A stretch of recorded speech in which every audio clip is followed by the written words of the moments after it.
Welcome everyone. कैसे हैं आप? जय श्री कृष्णा, हरे कृष्णा।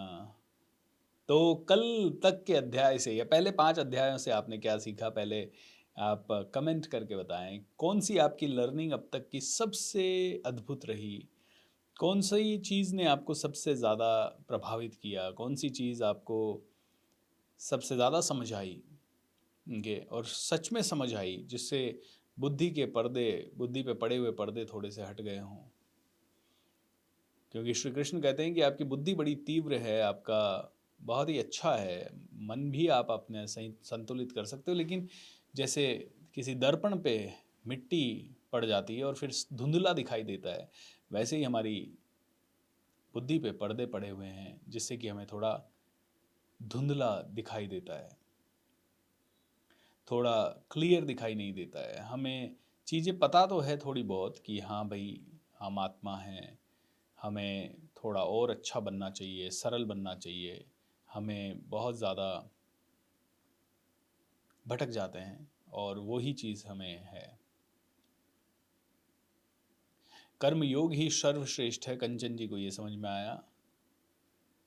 अपने आप को जीतना है, ये समझ में आया।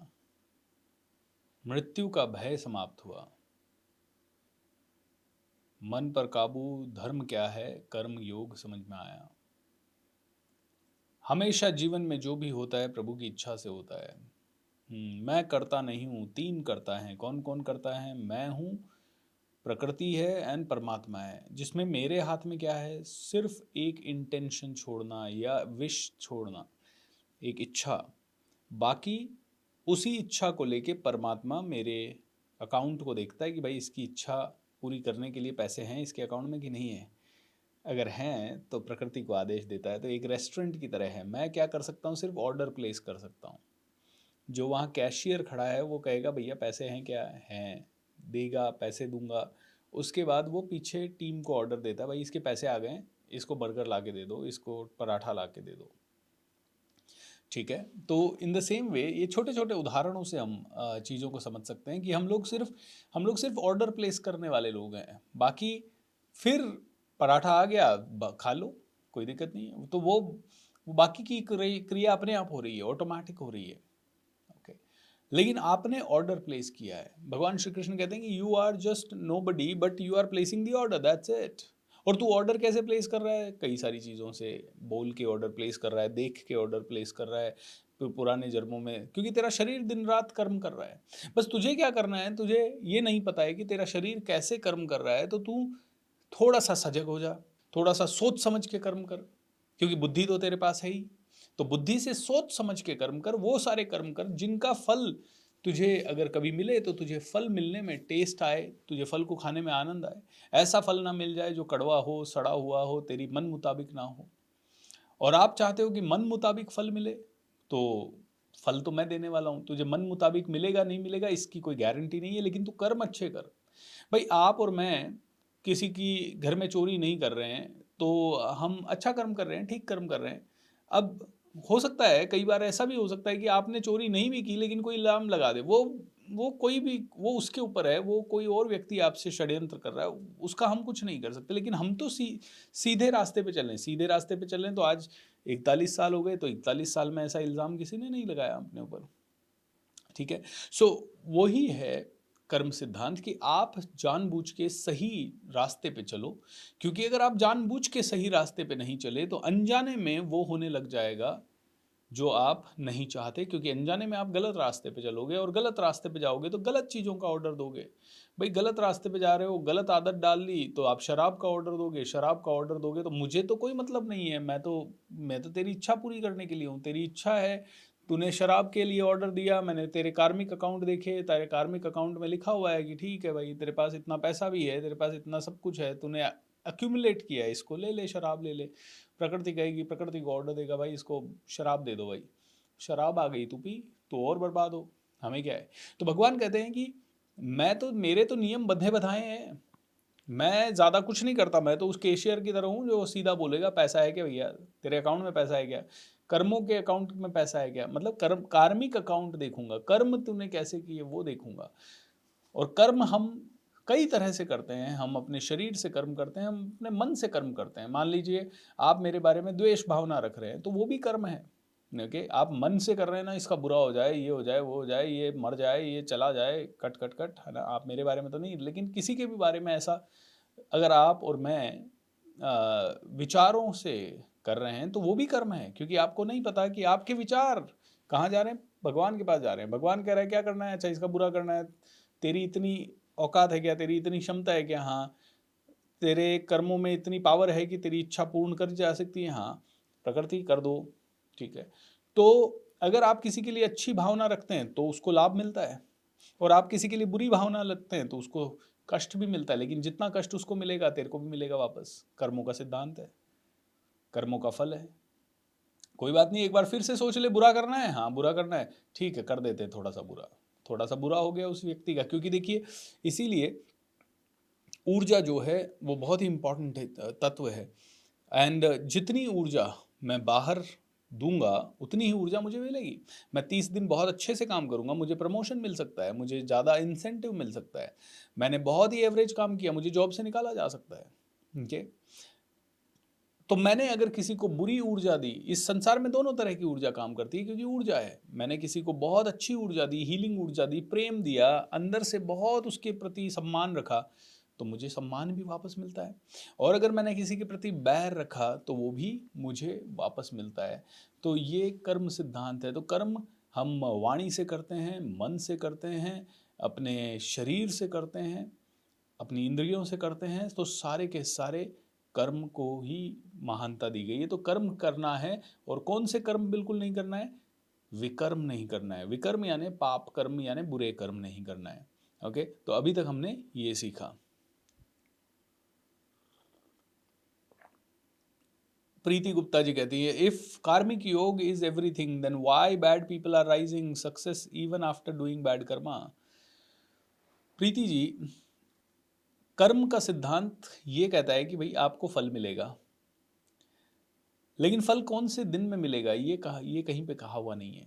ऑलराइट, तो आपको लग रहा है कि बुरा आदमी सक्सेसफुल हो रहा है। भगवान श्री कृष्ण कहते हैं कि आपकी लिमिटेड सेंसेस, लिमिटेड बुद्धि से, बोलते हैं कि मैंने ये ज्ञान किसको दिया, सूर्य देव को दिया, और सूर्य देव ने मनु को दिया, मनु ने इक्ष्वाकु को दिया, और उसके बाद ये लुप्त होता गया।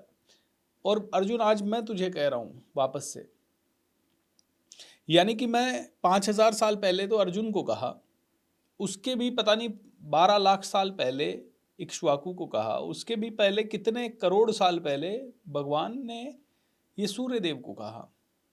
बोले अर्जुन, तेरे हिसाब से 20 साल में तू या 30 साल ही देख पाता है तू। अरे इसको 30 साल से लगातार अच्छा मिल रहा है, बट तुझे ये नहीं पता कि तू 3 लाख साल पहले भी था। तो आपकी और मेरी लिमिटेड बुद्धि क्या देखेगी, यार वो बुरा आदमी है, उसके पास तो करोड़ों रुपया भी आ रहा है, वो तो ये भी है, वो तो सब कुछ कर पा रहा है, ठीक है। लेकिन आप ये नहीं देख रहे कि आप बुराई का अंत क्या होता है। रावण बुरा था, रावण पंडित था, बहुत महान था, बहुत पावरफुल था, बहुत जबरदस्त था, भगवान शिव की आराधना करता था, भगवान शिव पार्वती को उसने अपने हाथों में झूला झुलाया, इस तरह का रावण था। रुद्र वीणा बजाता था, इस लेवल पे रुद्र वीणा, जब तक वीणा के तार नहीं टूट गए या उसकी उंगलियों में से खून नहीं आने लग गया, तब तक वो वीणा बजा रहा था। इस तरह का भक्त था कि अपने सर काट काट के चढ़ाता रहा। इतना ज्ञानी, इतना पंडित। आज भी यू नो शिव तांडव स्तोत्रम हम जो बोलते हैं, वो भी रावण ने लिखा था। इस लेवल का पंडित होने के बावजूद भी पूरी इस दुनिया को लगता था, उस समय के जितने भी लोग होंगे, मान लेते हैं 1 मिनट के लिए कि वो बड़ा बहुत प्रतापी राजा था, और उस समय के जितने भी लोग थे वो सारे के सारे लोग कहते थे रावण सोने की लंका में रहता है भाई, रावण ऐसा, रावण वैसा, बहुत गुणगान होता होगा। और सालों तक होता होगा वो गुणगान, मतलब 50 साल, 100 साल, 200 साल, 500 साल होता होगा ये गुणगान। लेकिन 500 साल के बाद क्या हुआ, भाई भी गए, पुत्र भी गए, खुद भी गया, न पता नहीं क्या क्या, है ना। बाली को भी अहंकार हो गया था, मैं दुनिया का सबसे शक्तिशाली, किसी की भी शक्ति मेरे अंदर आ सकती है। और फिर वो इस शक्ति में इतना बुरा हो गया कि अपने भाई से भी बैर कर लिया, अपने भाई की पत्नी को भी हरण कर लिया। एंड बस मैं ही हूँ, मेरे से आगे कोई नहीं, उसका भी बुरा हुआ। हमें नहीं पता लगता कि जर्नी दिख रही है, हमें क्या पता किसके साथ क्या चल रहा है, हमें तो पता ही नहीं है। At the end of the day हमें तो सिर्फ ग्लोरिफिकेशन दिखता है। आपको अभी मेरी लाइफ इतनी दिख रही है बस, जितनी मैं दिखा रहा हूँ। आपको क्या पता मेरी लाइफ में क्या चल रहा है, किसकी लाइफ में क्या चल रहा है, मुझे क्या पता आपकी लाइफ में क्या चल रहा है। सो प्लीज अंडरस्टैंड कि बुरे व्यक्तियों के साथ बुरा होता है, हो सकता है थोड़े दिनों बाद हो, 50 साल बाद हो। इनफैक्ट बहुत सारे बुरे व्यक्तियों के परिवार एक साथ नहीं है, संयुक्त नहीं है परिवार, हमेशा षड्यंत्र, कई सारी चीज़ें होती है, अच्छे लोगों के साथ भी होती है। और कल ही इसका उत्तर हमने थोड़ा सा देखा था कि अच्छे व्यक्तियों को बुराई मिल रही है, मतलब पुराने कर्म कट रहे हैं। एक छोटी सी कहानी इसमें आपको सुनाता हूँ। एक माता पिता थोड़े से घर से बाहर गए हुए थे और उनका एक छोटा बच्चा, 3 साल का बच्चा घर में खेल रहा था। यही पड़ोस में गए थे, 2 मिनट में आने वाले थे। जब वो वापस आए तो वो सक पका गए। क्यों? क्योंकि उनके सामने उन्होंने जो नज़ारा देखा उससे उनको इतना ज़्यादा दुख हुआ या परेशानी हुई या डर हुआ, पैनिक हो गए। क्यों? क्योंकि बच्चा था और बच्चे के बिल्कुल सामने कोबरा सांप खड़ा था, फन फैला के। अब बच्चे को क्या पता कि ये सांप है, क्या है। बच्चा उसके साथ खेल रहा है। बच्चा क्या कर रहा है? मिट्टी डाल रहा है, और वो सांप ऐसे कर रहा है। वो बच्चा मिट्टी डाल रहा है, सांप ऐसे कर रहा है। सब लोग डर गए, लोग इकट्ठे हो गए, अरे ये क्या, बच्चे को डस जाएगा, बच्चे को मार डालेगा, हाय तौबा हो गई। तो वहां पे एक ऊंट गाड़ी वाला आया और ऊंट गाड़ी वाले ने भी ये नज़ारा देखा। तो उसने कहा, एक काम करता हूँ मैं ना, इस सांप को मार सकता हूँ, बट एक ही डर है कि अगर मेरा निशाना चूक गया और बच्चे को लग गया तो क्या होगा। अरे नहीं, कुछ नहीं, तू सांप को मार, देखा जाएगा, बच्चे को हम गारंटी, देखो बच्चे को कुछ लग गई तो मुझे मत कहना। ठीक है, नहीं कहेंगे। उसने क्या किया, सांप को निशाना लगाया और थैंक गॉड सांप ही को निशाना लगा।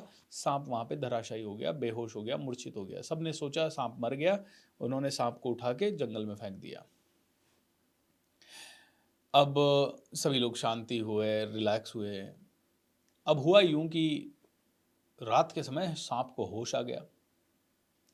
वो ऊंट गाड़ी वाला उधर ही आसपास कहीं रहता था, ऊंट गाड़ी पे अपने सोया हुआ था। रात को सांप आया, सांप आके जुप ऊंट गाड़ी वाले को काट देता है।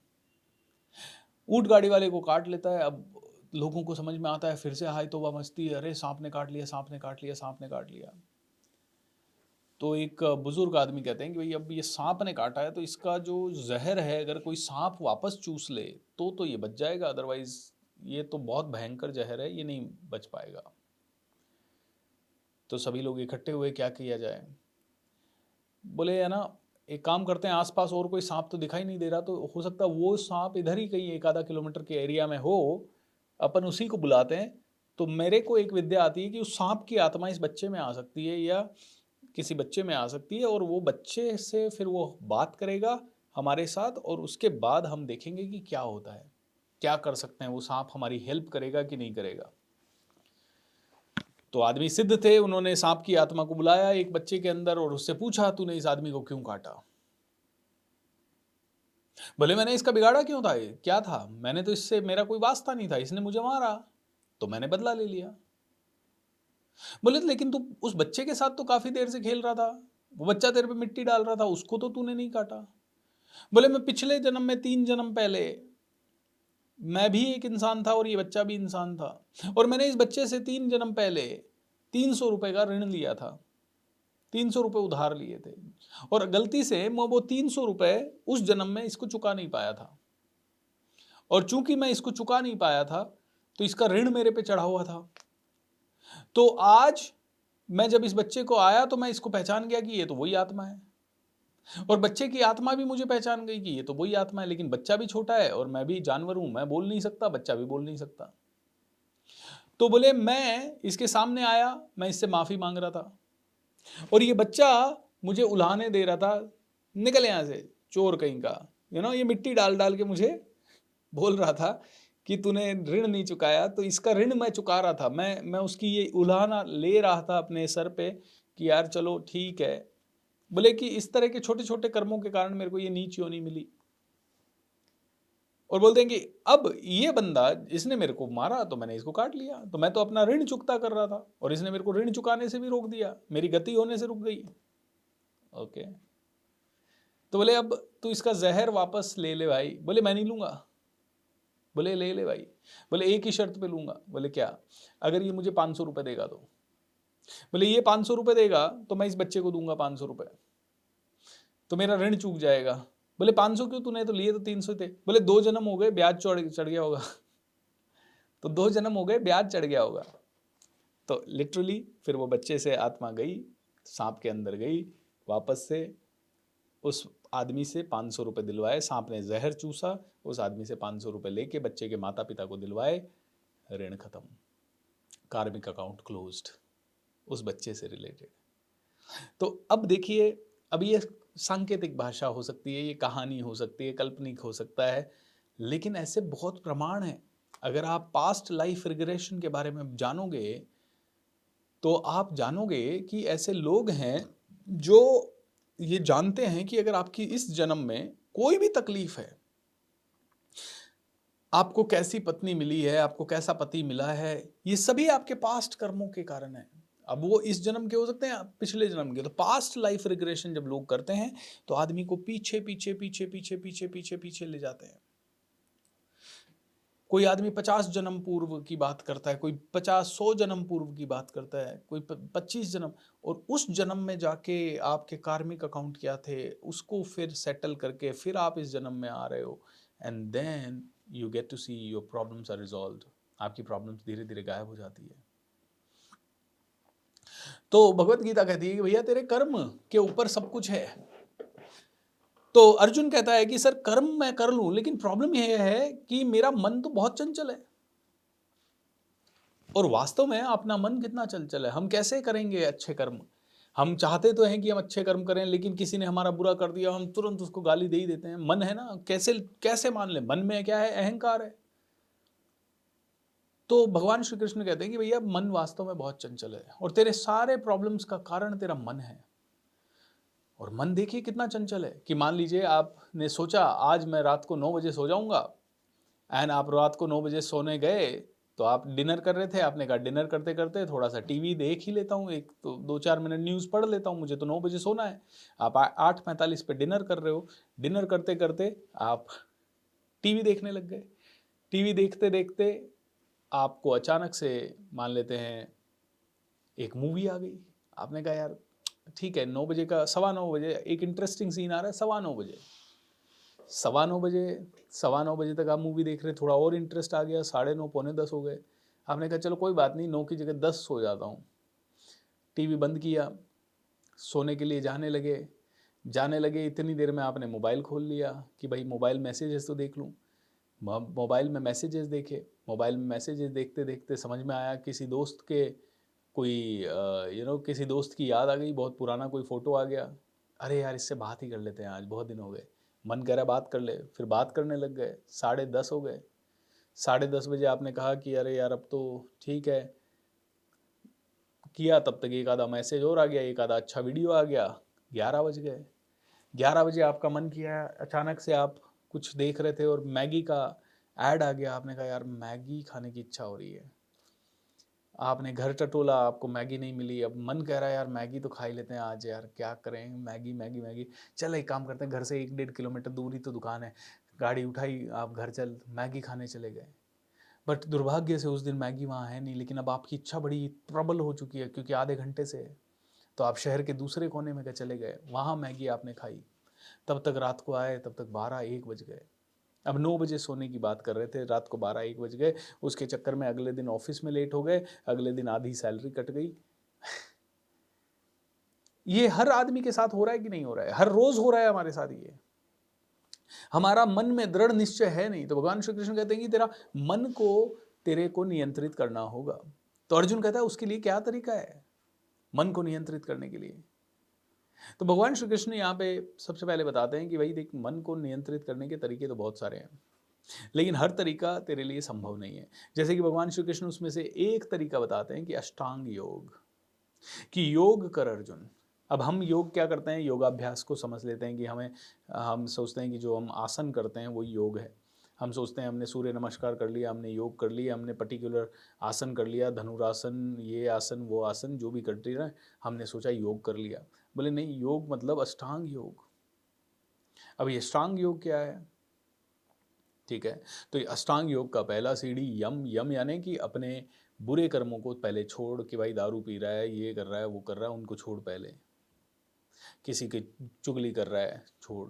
नियम, फिर डिसिप्लिन्ड हो जा, बहुत ज़्यादा डिसिप्लिन्ड हो जा। उसके बाद आसन, उसके बाद शरीर को तंदुरुस्त करो, उसके बाद प्राणायाम, फिर श्वास के ऊपर ध्यान दो। ठीक है, यम नियम आसन प्राणायाम, फिर आती है प्रत्याहार। प्रत्याहार मतलब आपके दोष, जो कैरेक्टर में दोष हैं, आपके पर्सनालिटी के दोष हैं, उनको दूर करो, कैरेक्टर के दोषों को दूर करो। कि भाई बहुत ही चुगली करते हो, बहुत ही ज़्यादा झूठ बोलते हो, बहुत ही ज़्यादा कहीं ना कहीं नेगेटिव सोचते हो, तो उन पे काबू पाओ। फिर धारणा, यानी कि धारण करो एक एक सात्विक जीवन को। एंड फिर ध्यान, फिर मेडिटेशन आएगा। धारणा मतलब फोकस करो, अपने लक्ष्य पे फोकस भी करो, धारण करो, ये लक्ष्य है यहाँ पे। फिर ध्यान यानी मेडिटेशन, एंड लास्ट में आती है समाधि, 8वां स्टेप। बोले अष्टांग योग अर्जुन, अष्टांग योग। अर्जुन कहेगा सर कर पाऊंगा? बोले अर्जुन, तुझे अगर अष्टांग योग करना है तो तू जा आज एक योगा सेंटर ज्वाइन कर। योगा सेंटर ज्वाइन कर, 3 महीने वहाँ की मेंबरशिप ले, उसके बाद हो जाएगा। भगवान कहते हैं मजाक कर रहे हैं, ऐसा नहीं होता है अर्जुन। अष्टांग योग पे चलने वाले व्यक्ति को तो बहुत ही एक्सट्रीम में जाना पड़ेगा। उसको ब्रह्मचर्य का पालन करना पड़ेगा, उसको भौतिक जगत को छोड़ के जंगल जाना पड़ेगा, उसको अपनी इंद्रियों को समेट के आंख बंद करके गर्दन सीधी करके पूरी तरह से बैठना पड़ेगा, कंदमूल फल खाने पड़ेंगे, एक्सट्रीम में जाना पड़ेगा, तब जाके अष्टांग योग हो पाएगा, अदरवाइज नहीं हो पाएगा। और ये अर्जुन संभव नहीं है तेरे जैसे गृहस्थ के लिए, हर एक इंसान के लिए ये बड़ा मुश्किल है। तो इसका सबसे अच्छा तरीका क्या है अर्जुन? अष्टांग योग करके मन को वश में करना अर्जुन बहुत मुश्किल है, क्योंकि मन बहुत चंचल है। अर्जुन खुद कहता है भगवान, इस मन को मैं वश में नहीं कर पाऊंगा, क्योंकि मैं वायु को वश में कर सकता हूं, ये मन तो वायु से भी ज्यादा चंचल है। तो आप तो कहते हो कि मैं कर्म अच्छे करूं, लेकिन मैं कर्म अच्छे करूं तो कैसे करूं? मुझे किसी ने गाली दी तो गुस्सा आता है, गाली देने की मन करता है। मेरे बॉस ने मुझे, मैं चाहता तो हूं कर्म में, मेरे काम में पूजा करूं, मेरे काम को पूजा की तरह लूं, लेकिन वो बॉस मेरा खड़ूस है, मैं क्या करूं? मैं करना बैठता हूं, वो कुछ ना कुछ मेरे को बोलता रहता है। बॉस, मैं चाहता तो हूं कि मैं कर्म में दिल लगाऊं, लेकिन मैंने 3 साल मेहनत की, लेकिन 3 साल के बाद भी मुझे कुछ मिला नहीं। भगवान, मैं चाहता तो हूं कि मैं कर्म में मन लगाऊं, लेकिन 3-4 साल मैंने किसी कंपनी को दिए और उसके बाद मुझे पॉलिटिक्स मिली ऑफिस की। और फिर आप कहते हो कि मैं मतलब उनको माफ कर दूं, उनको क्षमा कर दूं और उस लेवल पे चला जाऊं कि मैं सिर्फ परमात्मा में ध्यान लगाए रखूं। ये बड़ा मुश्किल है। तो क्या करूं भगवान? तो भगवान कहते हैं 2 तरीके हैं। 2 तरीकों से आप अपने मन को वश में कर सकते हो, और पहला तरीका उसमें से है प्रैक्टिस। किस चीज की प्रैक्टिस? आज सुबह सुबह हमने एक होपोनोपोनो छोटी सी प्रैक्टिस की। आई एम सॉरी, मेरी तकलीफ है, मेरे शरीर में तकलीफ है। प्रैक्टिस करो कि यार ये कहीं ना कहीं मेरे ही कर्मों का फल है ना, तो आई एम सॉरी, प्लीज मुझे माफ करो, thank you, I love you. अपने ही शरीर को ये बोलो। सत्संग करो, प्रैक्टिस करो।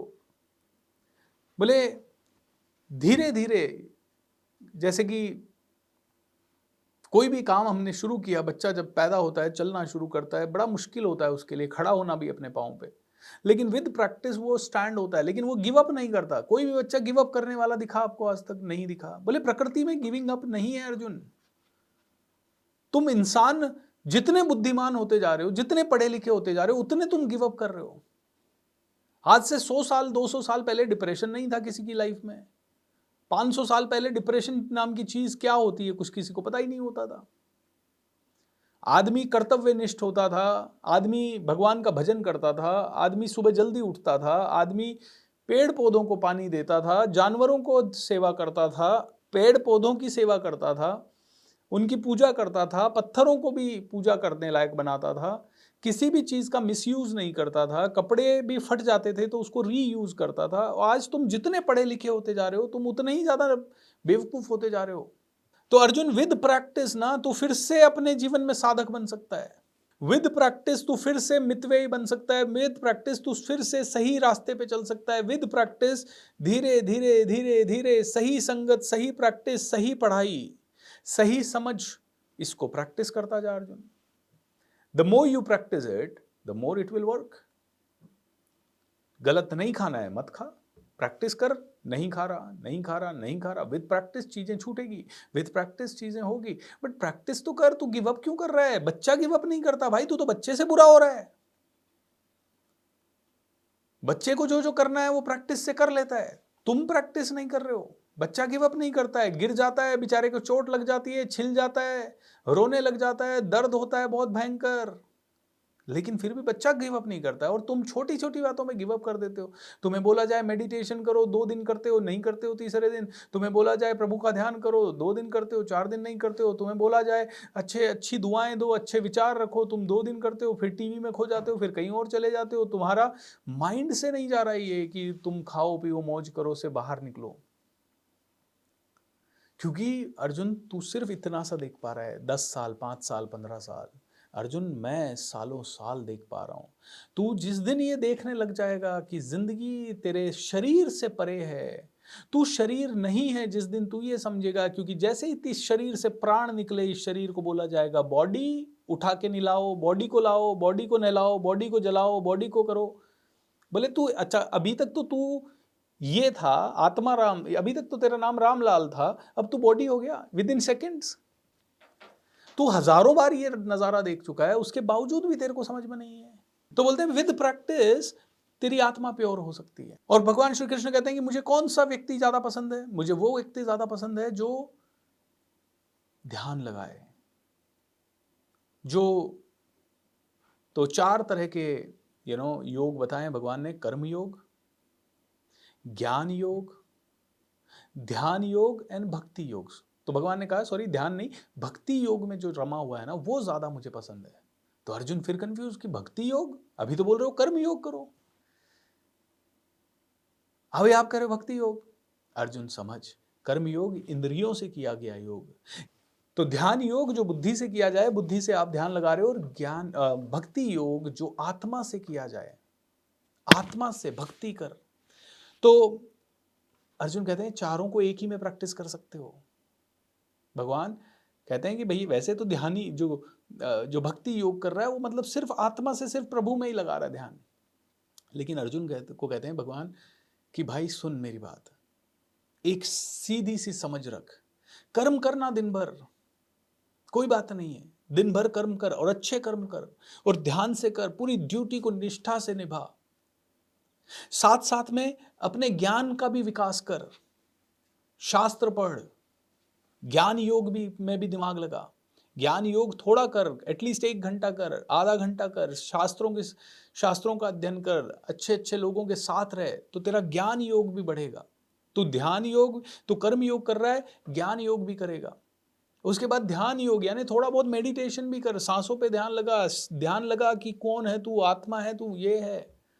और फिर आता है भक्ति योग, यानी कि मेरी सेवा पूजा भी कर, मंदिर में भी जा, भजन भी कर, प्रभु को याद भी कर, पूरी तरह से सरेंडर भी कर, सभी कुछ कर।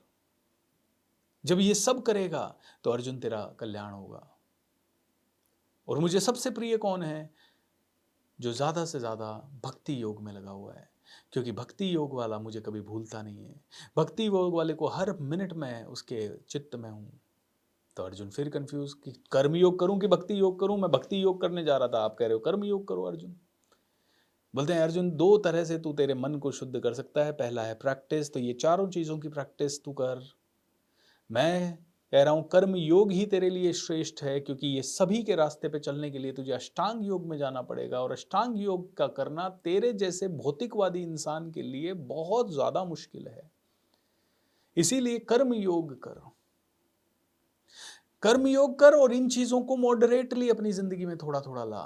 थोड़ा भक्ति योग भी ला, थोड़ा ज्ञान योग भी ला, थोड़ा ध्यान योग भी ला, और कर्म में तो तू माहिर हो जा। With practice you can control your mind, you can control your मन, बुद्धि एंड आचरण। दूसरी चीज भगवान कहते हैं कि अपने मन को कंट्रोल में करने का दूसरा बहुत ही पावरफुल तरीका, ओके, और वो है वैराग्य की प्रैक्टिस। अब बात आ गई, वैराग्य मतलब जंगल जाना पड़ेगा? बोले नहीं, वैराग्य का मतलब है 4 चीजों को छोड़ना, 4 चीजों से तुरंत मुक्ति पा लेना। कौन कौन सी 4 चीजें? तो पहली चीज वैराग्य की प्रैक्टिस करने के लिए नशा नहीं करना है, नो इंटॉक्सिकेशन, किसी भी चीज का नशा नहीं करना है। हम जब नशे की बात आती है तो हमें लगता है दारू, शराब, सिगरेट, नहीं, ये तो है ही खैर नशे। टीवी, मोबाइल, वीडियो गेम, कई बार नशा हो जाता है बैठ के बस गप्पे लगाने रोज दोस्तों से, ये भी नशा है। बोले एनीथिंग विच इज अति, अति सर्वत्र वर्जिते, जो भी तुम्हें बहुत ज्यादा, किसी को खाने का नशा है, बस खाए जा रहा है, खाए जा रहा है, दिन भर खाए जा रहा है। आज देखिए छोटे छोटे बच्चे गप्पू हो रहे हैं बहुत, क्यों?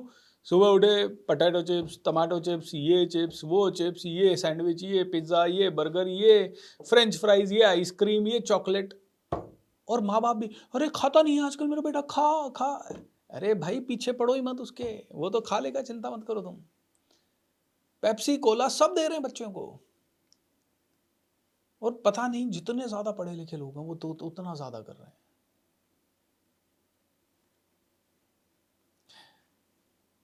तो बच्चों को कैसे रोकें?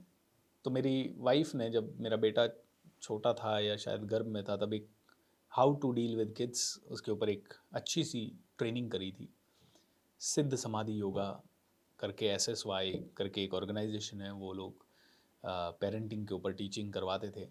तो वो कर रही थी, तो उसमें एक छोटी सी चीज़ हम लोगों ने सीखी कि बच्चा है, क्रेविंग तो करेगा जितना देखेगा, तो उसके लिए ना एक इसको टास्क बना दो। क्या? कि भाई खाना है ना, ठीक है, हफ्ते में 1 दिन मिलेगा, उस 1 दिन तेरा चीट डे है, तो उस दिन सब कुछ खा। 6 दिन तू नहीं खा सकता, 6 दिन सुपर स्ट्रिक्ट रहो, नहीं मिलेगा मतलब नहीं मिलेगा, चाहे कुछ भी हो जाए। सैटरडे तेरा, तो मेरे बेटे को सैटरडे बड़ा प्यारा लगता है, बोले सैटरडे मुझे सब कुछ खाने को मिलेगा। सैटरडे वो रोटी नहीं खाता, बट 5 डेज 6 डेज उसको रोटी और सब्जी जो घर में बनी है उसके अलावा कुछ नहीं मिलता है। ये आज कितने साल हो गए, शायद 7-8 साल से चल रहा है ये मैटर, एंड थैंक गॉड कि कुछ चीज़ें तो अच्छी प्रैक्टिस हो पा रही है। तो भगवान कहते हैं कि सबसे पहले नो इंटॉक्सिकेशन, वैराग्य मतलब नो इंटॉक्सिकेशन, मतलब आपको, दूसरा है मांसाहार नहीं करना है। वैराग्य मतलब उस फूड को त्याग दो जो मांस के समान है या जो मांस है। ऑलराइट। कई लोगों को ये वाली बात ना बड़ी खतरनाक लगती है। मीट ईटिंग वो तो छोड़ ही नहीं सकते सर, खाऊंगा क्या मैं, समझ में नहीं आ रहा, it is very difficult sir, हम तो यही खाते हैं, हम तो मच्छी खाते हैं, हम तो मांस ही खाते हैं, हम तो दारू ही पीते हैं, हम तो ये। नो मीट ईटिंग, ये भगवत गीता कह रही है, ये सारे शास्त्र कहेंगे। पता नहीं बाकी जो खाने वाले हैं वो तो कहीं ना कहीं से है ना कोई उपाय ढूंढ लेते हैं, वो कोई ना कोई चीज़ निकाल लेते हैं। अरे वो भी तो खाते थे, पुराने ज़माने के राजा महाराजा भी तो खाते थे, वो भी तो होता था, लोग तो शिकार पे जाते थे। अब यार तुम्हारी मर्जी, मैं भी खाता था पहले, मैं राजपूत फैमिली से हूँ, हमारे तो घर में बहुत बनता था, मेरे खुद के घर में पोल्ट्री फार्म था पहले, एंड शादी ब्याह में भी बनते थे। 2009 में आर्ट ऑफ लिविंग में गया, और आर्ट ऑफ लिविंग का जब मैंने यस प्लस कोर्स किया, उसमें उसके बारे में बहुत कुछ बताया गया और तुरंत मैंने छोड़ दिया।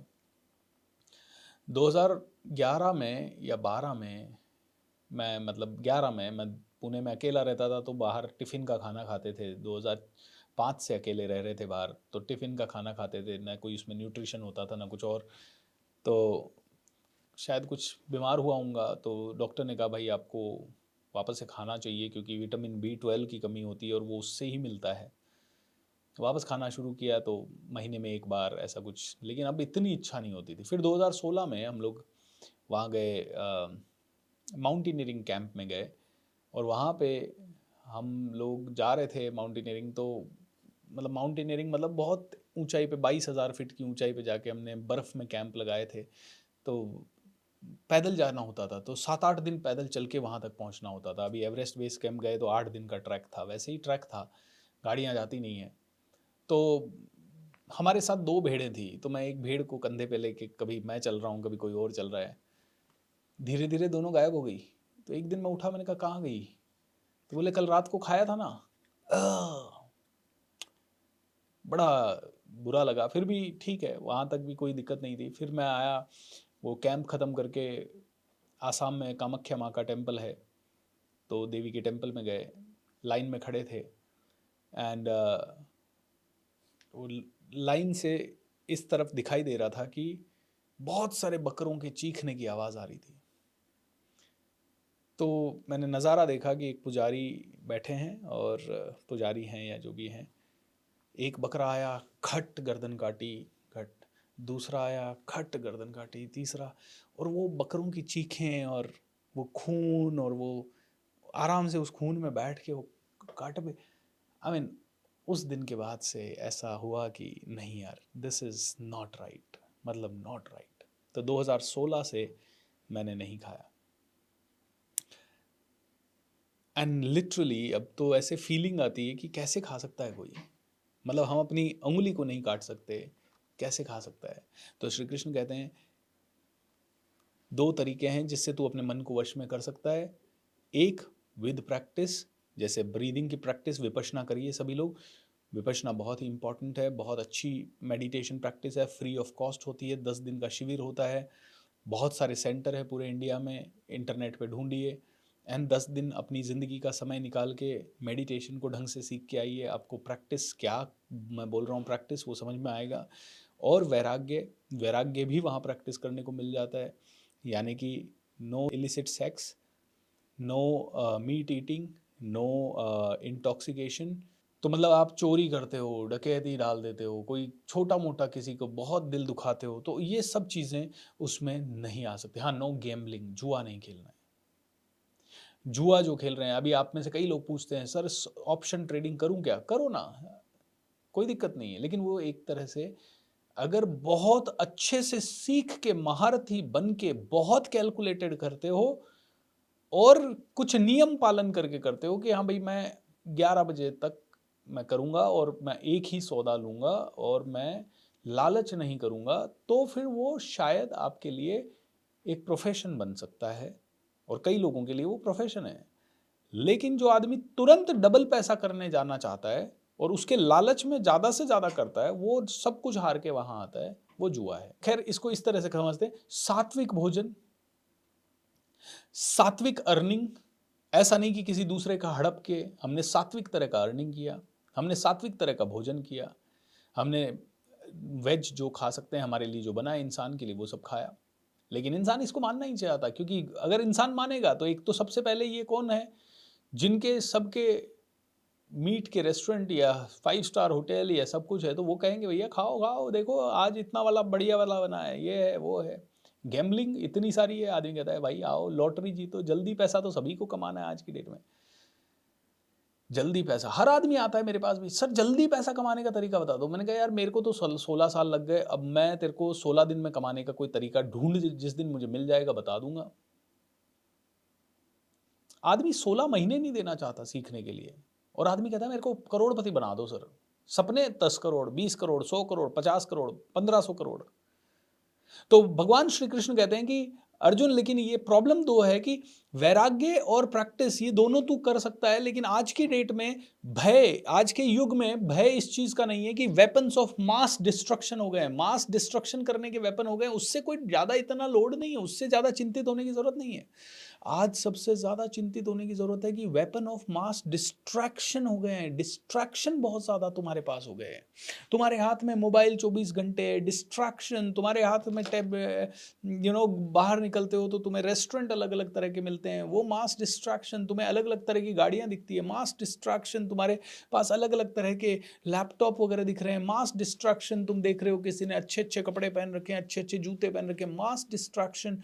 बोलते हैं अर्जुन, सिंसियरिटी खो रही है, टेम्पटेशन आ रहा है, मास डिस्ट्रैक्शन हो रहा है, ये दिक्कत है, ये दिक्कत है। तो अर्जुन कहता है तो भगवान करें क्या?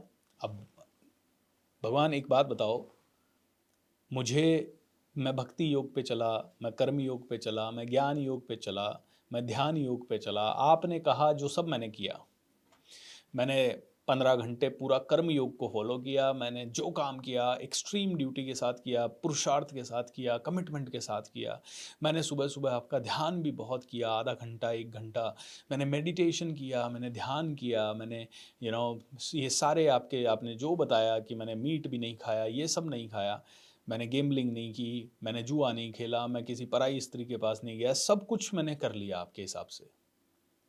लेकिन मान लो ये सब करते करते मेरा 2-3 साल हो गया और 2-3 साल के बाद मैं फिर से भटक गया तो, या मैं कंटिन्यू नहीं कर पाया तो, मैंने थोड़े समय के लिए कंटिन्यू किया तो आप में से भी कई सौ लोगों का सवाल होता है ना सर कि क्या फ़ायदा, 2 दिन करते हैं 4 दिन नहीं कर पाते हैं, इस तरह के 18 दिन के अध्याय में आके कई लोग हैं जो पहले दिन आए चौथे दिन नहीं आए। मैं जब भी इन भगवत गीता के सेशंस पे व्यूज़ वगैरह देखता हूँ तो मैं ये देखता हूँ कि पहले दिन जो व्यूज़ आते हैं दूसरे दिन नहीं आते, दूसरे दिन जो आते हैं वो तीसरे दिन नहीं आते, तीसरे दिन आते हैं वो चौथे दिन नहीं आते। क्यों क्यों ऐसा होता है? क्यों अच्छी चीज़ों में ऐसे व्यूअरशिप घटती जाती है, जबकि कोई भी एंटरटेनमेंट की चीज़ होगी, एवरेज चीज़ होगी, उसके व्यूज़ हर रोज़ बढ़ते जाएंगे? ऐसा क्यों होता है? क्यों होगा कि कपिल शर्मा का पहले दिन शो आया होगा तो उसको लाख लोगों ने देखा होगा, लेकिन आज उनका 10 साल के बाद करोड़ों लोग देख रहे हैं? ऐसा क्यों? कौन बनेगा करोड़पति, पहले कोई आया होगा तो कम लोगों ने देखा होगा, आज लाखों लोग देख रहे हैं, क्या रीज़न है? तो रीज़न ये है कि हमारा मन फिर भटक जाता है, हमें ये चीज़ें बोरिंग लगने लगती है, तो मन हमारे साथ खेलने लगता है, मन कहने लगता है यार क्या यार आज फिर से यार, ठीक है ना, तूने 2 महीने नहीं खाया, आज तो खा ले, क्या क्या फ़र्क पड़ता है? और लोग भी बोलते हैं क्या फ़र्क पड़ता है, अरे तूने 2 महीने तो टीवी नहीं देखा, आज तो फिर देख ले, क्या फ़र्क पड़ता है, ये थोड़ी सी देर की तो बात है। तो मन भटक जाता है। तूने 2 महीने सुबह उठ के यार, तूने 3 दिन भगवत गीता पढ़ ली, सुन ली BSR से, अब ठीक है ना, है वही ज्ञान है, क्या है ना, कोई घर में तर्क दे देता है तो छूट जाता है। तो भगवान श्री कृष्ण से अर्जुन पूछता है कि भगवान, जब मैं इस रास्ते पे चल रहा हूँ और मान लो मेरे से छूट गई ये सारी प्रैक्टिस तो क्या होगा? या मान लो मैं बहुत सालों तक ये प्रैक्टिस की और फिर लास्ट में छूट गई, फिर क्या होगा? तो भगवान श्री कृष्ण एक बहुत अच्छी चीज कहते हैं, बोलते हैं कि अर्जुन, अगर आपने एक पल का भी ध्यान किया तो उसका फल जो जनरेट होगा वो तुम्हें हमेशा मिलेगा। जैसे कि आपने अगर एक दिन भी सीखा कोई भी चीज छोटी सी, वो आपको कभी ना कभी कहीं ना कहीं किसी न किसी रूप में कोई छोटा सा ही सही काम आ जाएगी। बोलते हैं कि कई बार तूने देखा है कि कभी तेरी जिंदगी में कोई बुराई आने वाली और टल गई, कभी कोई एक्सीडेंट होने वाला और धीरे से तू निकल गया कहीं से बच के, बाकी लोगों को चोट लग गई, तुझे कम लगी। बोले बस वो जो तूने एक पल ध्यान किया ना, या 1 मिनट ध्यान किया, या एक दिन ध्यान किया, बस वो समझ ले कि वो वहां आड़े आ गया। वो तूने एक एक दिन तूने कर्म योग किया ढंग से, निष्काम रूप से, अकर्म जिसको बोलते हैं, तूने वो एक दिन किया, वो इस तरह से तेरे किसी न किसी चीज में आड़े आ गया। तो कई बार लकी हो जाता है। तो वो लकी कैसे हो गया? तो कई बार तो लकी नहीं होता और कई बार लकी हो जाता है, तो तू लकी कैसे हो गया? तूने पास्ट में 10 साल पहले कोई अच्छा काम किया ना, उसका फल तेरे इस समय आड़े आके लक में परिवर्तित हो गया।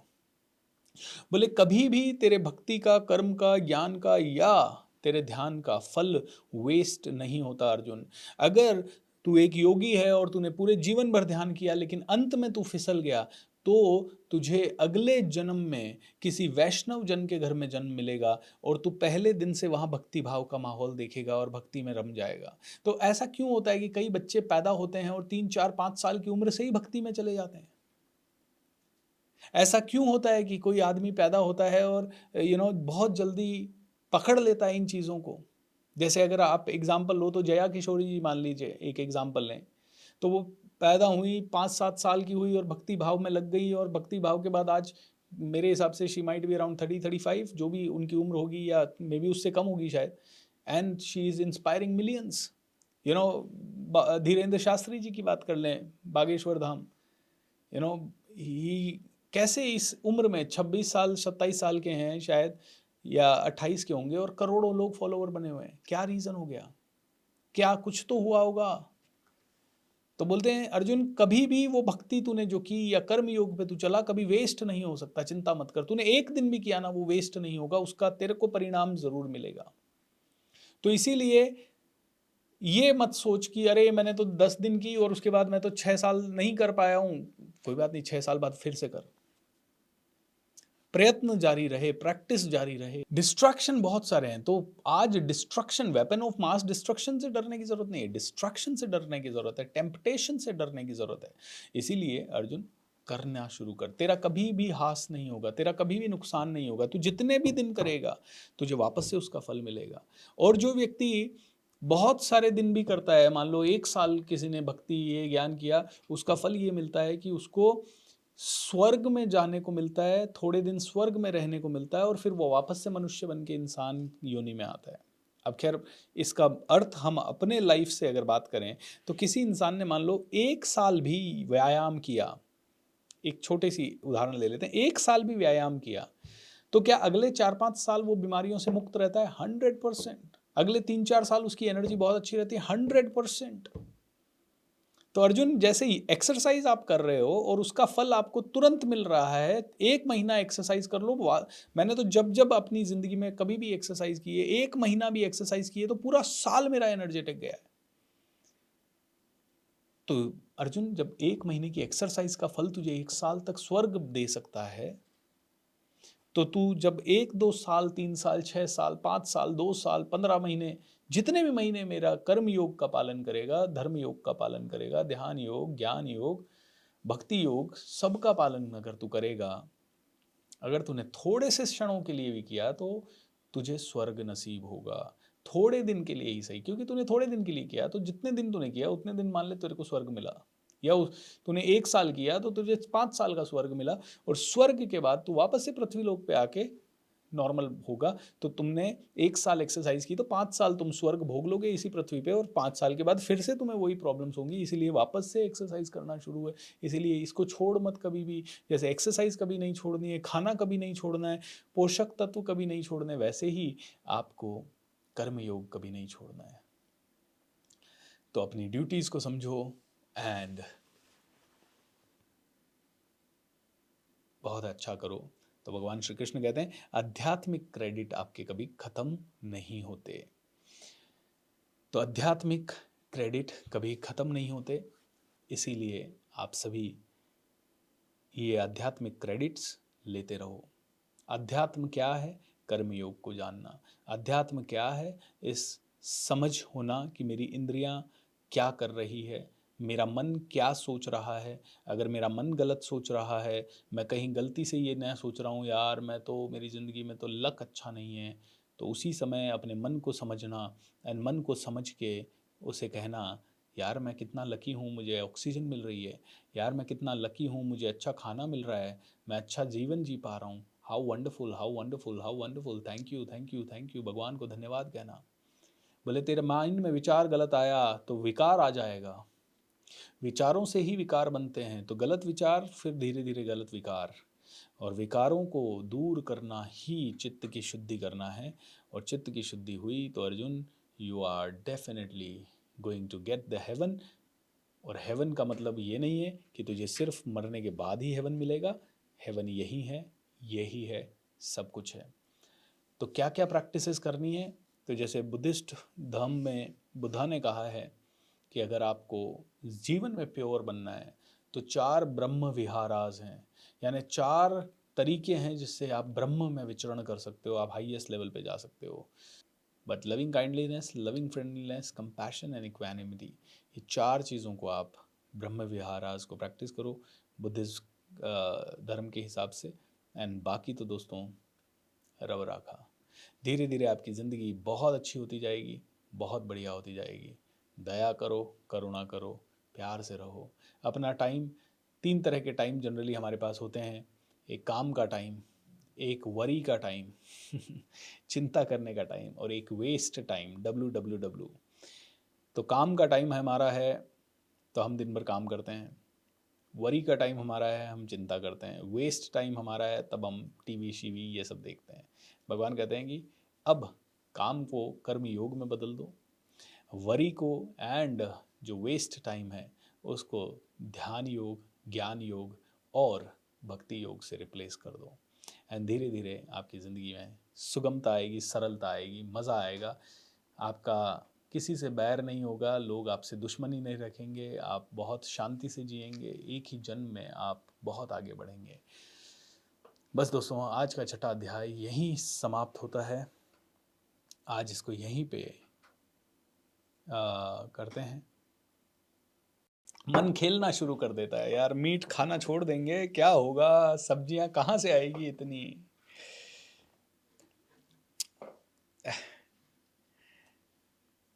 आप छोड़ दो, जहाँ से भी आएगी आ जाएगी, ठीक है।